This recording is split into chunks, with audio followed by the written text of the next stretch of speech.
Sex, porn, love addiction is all about self-soothing to manage your emotions. It got set up back in the childhood development years. It's just not about sex, it's not about porn. It's all about the repeated use has set up the physiology to crave those dopamine, serotonin, oxytocin, self-manufactured drugs in the body. It's impacting women, men, children aged 10 to 75 across all the age ranges, the sexes, the cultures, the professions. It increased exponentially during COVID lockdown and impacting so many lives. The Kairos Center has created the first online comprehensive sex, porn, love addiction. It's a video on demand recovery program which you can access from anywhere in the world and begin to see identifiable changes just within 6 weeks of beginning this weekly program. Kairos means your appointed time. Isn't it your time to reclaim your life? Bring colour back to life without shame. Click the link below and begin your journey. You owe it to yourself and to others.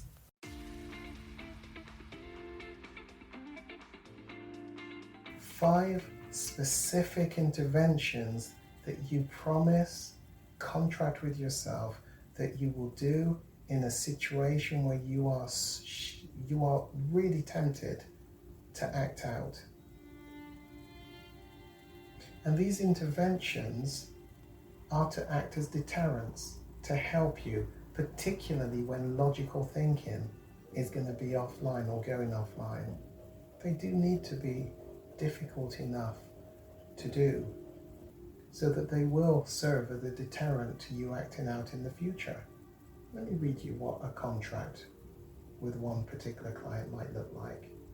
I, John Smith, do hereby contract with myself or with Gary McFarlane, your therapist, that prior to my acting out, brackets, which means, so actually set out what your acting out means. For example, you could say all the things that I put in my, remember the 3 circles exercise? The okay behaviours, the not okay behaviours, the iffy behaviours in the middle. Well, the acting out are all the things you put in your not okay behaviours. So what you're saying here is prior to my acting out, which means all the things in my not okay behaviours, that I will engage in and complete the following 5 tasks. Number 1, this is a bit trite really, but it's an example. I'll go for a walk. I think you can find something better than that. Number 2, I will call someone on my safety net. The safety net is that support structure that we talked about in the previous session. The inner circle, the middle circle, the outer circle of people.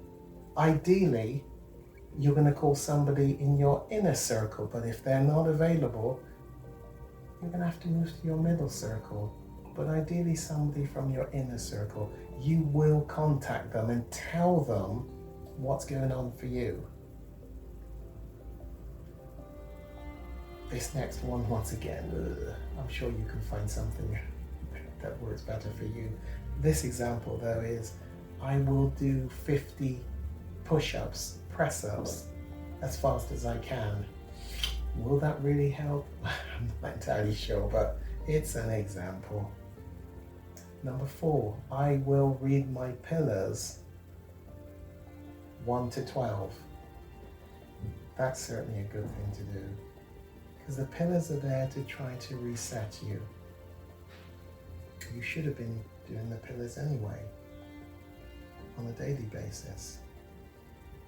Number 5, I will call and make an appointment to see my therapist within a day. I hope that will be possible. I'm sure I can make it possible. But you will phone and you will explain, there's some stuff going on for me, I need a session please. And I'm sure we can accommodate that. If after doing all the above activities, you still choose to act out. So actually write this as a part of the contract. This is a part of what you're writing. If after doing all the above activities, I still choose to act out, I will do the following 2 consequences. Number 1, I will schedule and attend a session with my therapist and explain the relapse. Number 2, just an example, remember, you can find your own, but number 2, I will donate 1 hour per day, 5 days per week for 2 months to volunteer in a charitable service, like, I guess, a charity shop where you help out, but as a part of giving something back to charity, to the community, giving your time back. So what you're doing is looking at, these are consequences. The card needs to be typed up. Some would laminate it. You'll need to make sure it's small enough. So you may need to actually reproduce it or shrink it down onto a sort of a post-it, a large post-it size. Rather than have this in your phone, I would suggest you would need to have it written on a laminated small sheet and kept in your purse, in your wallet. Now, the point is, you've got to have it with you wherever you are. You don't want to be scrambling around in your phone to, where did I put it, where did I put it? Because your logical, cognitive, reasoning, thinking is offline. It ain't going to want you to be doing all of that. You need to just not think, just remember where the card is, find it, look at it, act upon each one that you set out before the eventuality that you're now facing. I hope that's clear. A last key one that I really want to give you, it's called a goodbye letter. A goodbye letter to sex, porn, love addiction. This is a really important exercise, and once again I stress, you don't prepare this one until you have had a good 1 year of sobriety under your belt. But this would be a lovely anniversary time to do this goodbye letter. What do I mean by it? It's a goodbye letter that you are writing to sex, porn, love addiction. You're personifying love, porn, sex addiction as if it were a person, and you're writing to it as a person, and you're beginning a dear love, dear sex, dear porn addiction. And the goodbye letter can be constructed using the draft type of prompts that I'm going to give to you. But these are just prompts to help you with the content. In no particular order, here are some of the things you might want to include. Tell it why you no longer can be friends with it. That you know life will be different as you leave it behind, but you have no regrets. Explain why you wasted so much time with it and why you've waited till now to leave it behind. Tell it more about the losses to you in letting go. Be honest, be candid, because there were some lush times with it. So you want to tell it about the good times and the losses of letting go, but we know there's so much greater losses in your future.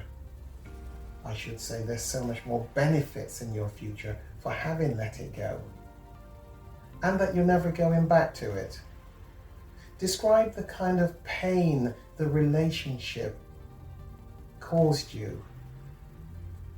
Discuss the good and the bad times in the relationship with it. Let's be honest with it. But also tell it what were the harmful consequences. Remember that session where we looked at harmful consequences? Go back to that document, that homework that you did. Find all those harmful consequences to remind yourself. Identify some of them here. these were the harmful consequences that you caused me in my relationship with you.